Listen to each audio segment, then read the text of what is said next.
تاسې به ډېر خلک په ژوند کې داسې کتلي وي چې هغوی د خپل شخصیت ستر ښودلو دپاره یا د خپل ځان غټ ښودلو دپاره په خپلو خبرو کې غټې غټې خبرې کوي او هغه کوشش کوي چې د خپلې لاسته راوړنې یا د خپل ځان یا خپل حیثیت یا د خپل اهمیت نورو خلکو ته په خبرو کې وښایي.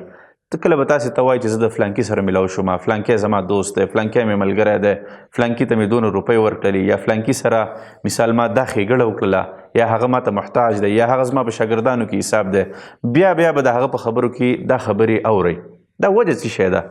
وجه دا ده چې د انسان په شخصیت کې یو خاص قسم خالیګاه پرته ده چې هر کله ستاسې په شخصیت کې خالیګاه پرته وي نو تاسې به په خپل ځان باندې باوري نه یاستئ، او چې کله هم تاسې په خپل ځان باوري نه یاست نو تاسو فکر کوئ چې نور خلک به هم زما په شخصیت باندې باوري نه وي. نو په دې خاطر باندې ستاسې په خبرو کې یا ستاسې په عادتونو کې یا ستاسې په نشریاتو کې داسې خبرې یا داسې کارونه تاسې نه کیږي چې تاسې مجبور یې چې نورو خلکو ته خپله پرسنالټي وښایي، خپل شخصیت وښایي.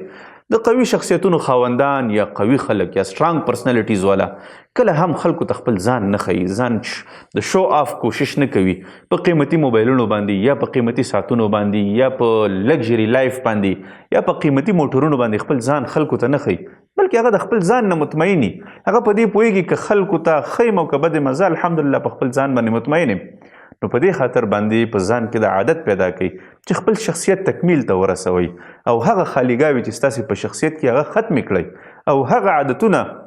چې تاسې کوشش کوئ چې خلکو ته خپل شخصیت یا خپل ځان یا خپل پرسنالټي قیمتي وښایي، هغه عادتونه ختم کړئ. په دې سره به تاسې کولی شئ چې د یو ښه شخصیت خاوندان شئ.